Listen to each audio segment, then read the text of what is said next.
예, 박병석 의원입니다. 제가 이번 국회에서 가장 역점적으로 추진하고 있는 것 중에 하나가 대학생을 포함한 청년들이 고금리라는 빚의 수령에서 탈출할 수 있는 그러한 기회를 만들어줘야겠다는 것이 저의 가장 역점 추진 중에 하나입니다.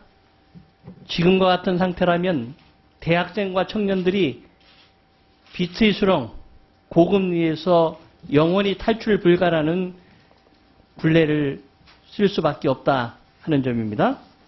따라서 저는 사회의 첫 출발하는 우리 젊은이들이 어느 부모를 만났느냐에 따라서 부모의 경제력에 따라서 사회의 첫 출발부터 낙오자가 되는 일이 없는 사회가 공정한 사회고 균등한 기회를 주는 사회다 하는 점을 강조해 왔습니다. 따라서 대학생들이나 청년들이 자기들이 필요한 자금을 갚을 능력만 있다면 은행에서 빌리는 것이 옳다.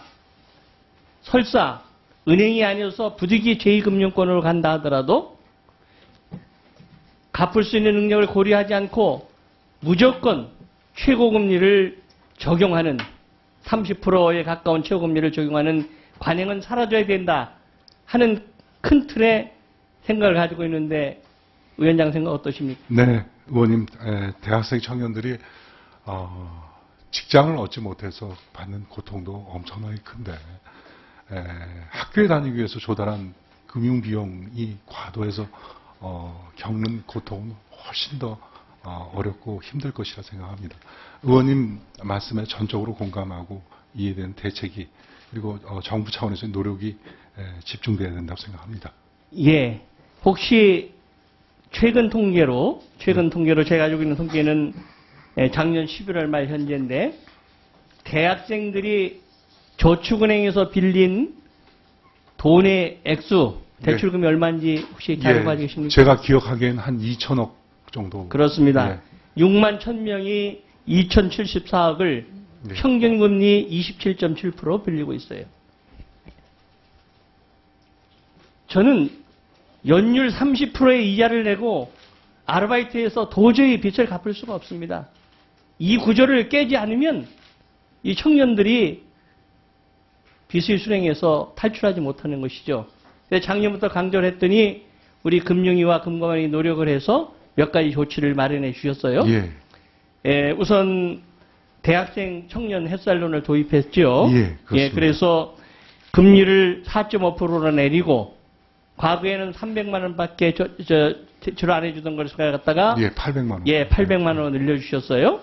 또 그리고 고금리를 쓰는 사람들에 관해서 이자율을 5.5% 1,000만 원까지는 갚아주는 걸로 나왔습니다. 또 그런데 빚을 도저히 갚지 못하는 사람은 소위 신용회복을 통해서 과거에 50%까지만 감면해 주는 것을 60%로 감면해 주는 조치를 마련했습니다. 그 점에 대해서는 우리 금융이나 금감원의 노력을 평가하고 또 저희 노력도 결실을 맺었다는 데서 기쁘게 생각하고 있는데 아직도 부족한 점이 참 많다. 첫째, 생활비를 800만 원, 대학생의 경우는 장학기단에서 포함하면 최대 2천만 원까지 빌릴 수 있어요. 그게 너무 작다.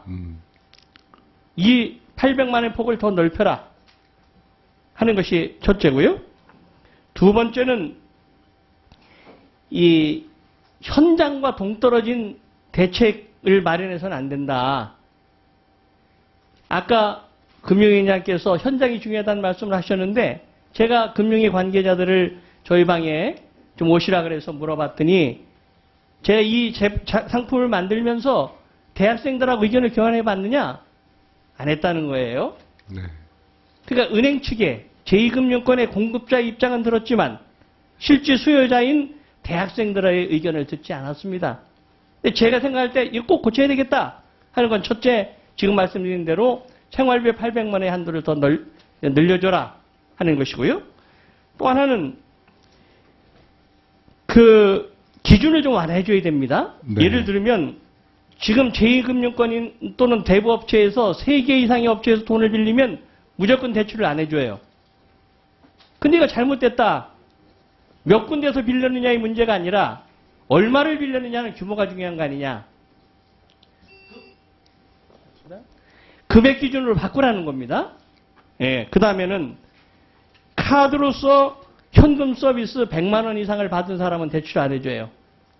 급하니까 돈 빌리겠다는데 카드 대출 100만 원 했다고 대출을 안 해준다면 이거는 현실과 동떨어진 얘기다 이겁니다. 예, 또 하나는 이 대출 신청을 하면 심사기간이 한 달 이상 걸려요. 급전이 필요한 사람들이니까 바로 대출해주는 저축은행이나 대법치로 가는 겁니다. 이러한 문제들을 종합적으로 검토해서 정말 우리 젊은이들이 빚의 수령에서 탈출할 수 있는 제도적 장치를 마련하기 위해서 금융위원회 내에 작은 TF를 만들 필요가 있다고 생각하는데 거기에 대한 의견. 두 번째는 서민금융진흥원을 만들지 않습니까? 네, 그렇습니다. 예, 거기에 접근성이나 원스톱 서비스를 고려해서 그 청년 대학생 금융지원센터 담당 창구를 만드는 게 어떻겠느냐는 것이 저의 생각입니다. 네. 그리고 이번에 대해서는 다시 한번 말씀드리면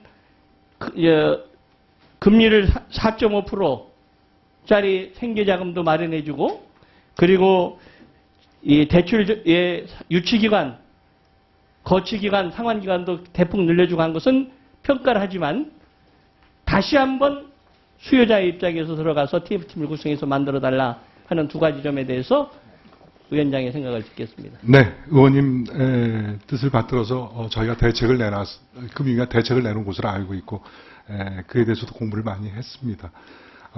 주신 제도적 보완사항을 검토하고 또 현장에서 어떻게 실제 가고 있는지 하는 것을 저희가 면밀히 점검하기 위해서 의원님 주신 제안에 대해서 적극적으로 추진하도록 하겠습니다.